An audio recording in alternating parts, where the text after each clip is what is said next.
In the middle of China's remote desert, something unexpected is happening. Full-scale replicas of U.S. Navy ships are being used for high-tech missile testing. These aren't movie props. They're detailed, moving targets designed to simulate real maritime operations. Why is China building ships in the sand? And what's the bigger strategy behind it? In this video, we uncover the hidden purpose behind these desert mock-ups.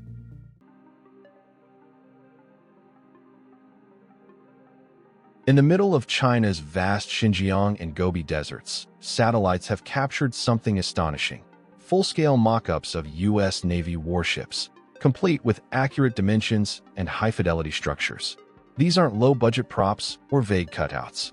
Among the most prominent replicas is a full-scale model of a Gerald R. Ford-class aircraft carrier built to match the real ship's length of over 1,000 feet. You can even spot its island superstructure and catapult tracks on the flight deck. Nearby are replicas of Arleigh Burke-class destroyers, placed in realistic formation. Even more surprising is that these aren't just stationary structures. Some mock ships are mounted on rail systems, allowing them to move along pre-built tracks, simulating the motion of real ships at sea. This makes them dynamic testing platforms for China's most advanced anti-ship ballistic missiles like the DF-21D and DF-26, which are designed to target large, moving vessels at long distances. The ability to replicate movement is a critical feature.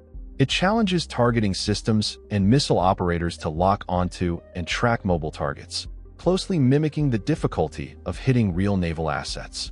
According to satellite imagery, the terrain includes long grooves and rail paths, which the mock ships follow during test runs.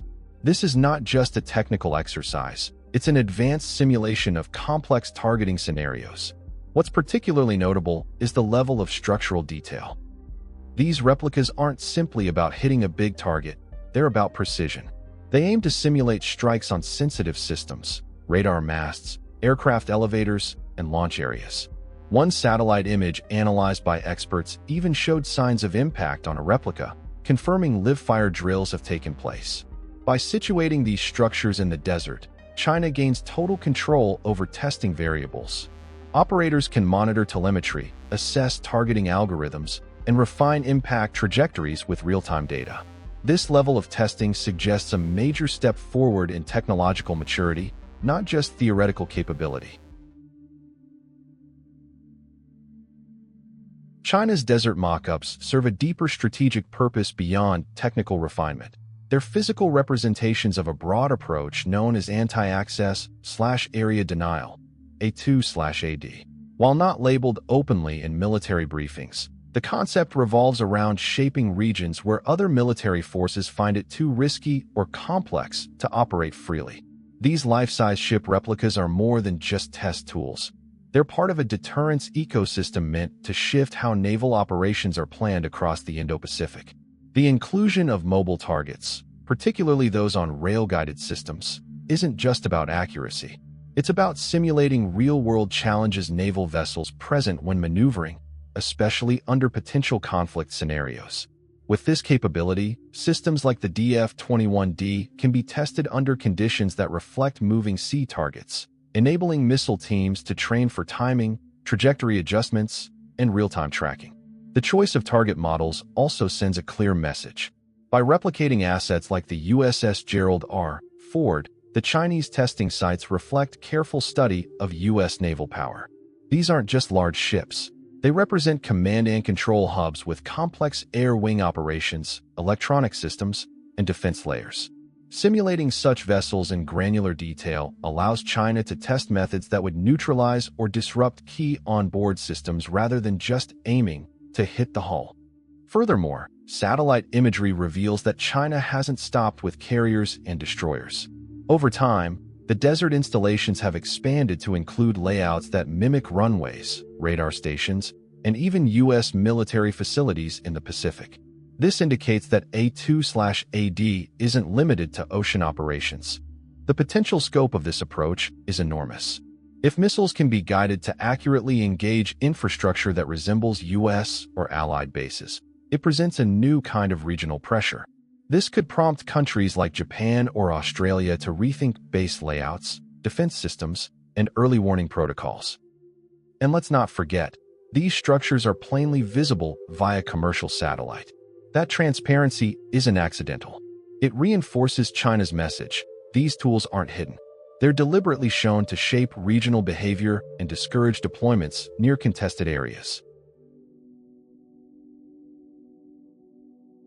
China's use of desert mock-ups is just as much about communication as it is about capability. Their visibility is part of the message.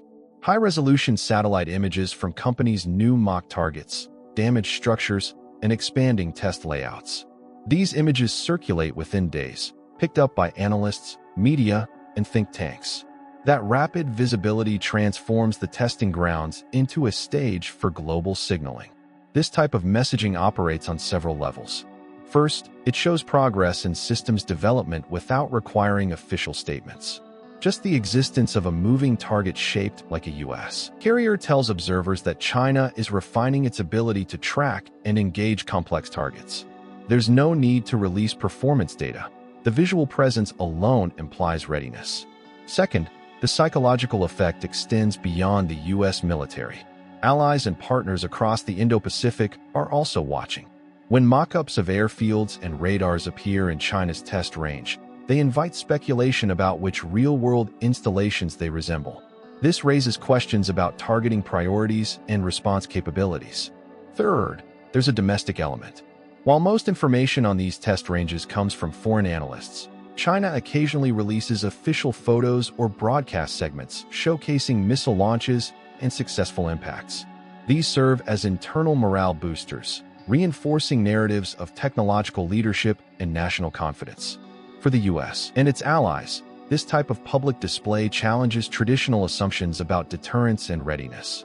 It forces planners to consider not just whether China can engage naval targets, but whether it can do so predictively and selectively, choosing specific systems to disable or delay. That complicates defense planning, especially for high-value units like carrier strike groups. Meanwhile, global military observers note a trend. China is investing not just in physical systems, but in simulation infrastructure, from satellite guidance to integrated command exercises. The more complex these simulations become, the more closely they resemble actual scenarios involving joint operations across land, sea, and air. Ultimately, these sites are shaping global behavior without firing a shot. They operate as strategic markers, showing where influence starts, where others are expected to stop, and what technologies are being prioritized. China's desert-based ship replicas aren't just for show. They reflect a deep, deliberate shift in how modern defense systems are tested and displayed. From precision missile targeting to strategic messaging visible from space, these mock-ups reveal a country preparing for high-stakes scenarios with increasing confidence. For the rest of the world, especially in the Indo-Pacific, the message is clear. These aren't just drills, they're signals. As technology, tension, and transparency collide, the line between preparation and projection continues to blur.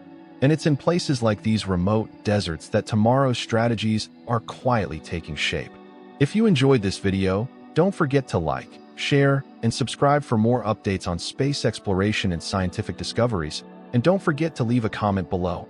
Also, you can visit our website, spaceeyenews.com. Thank you for watching, and see you next time.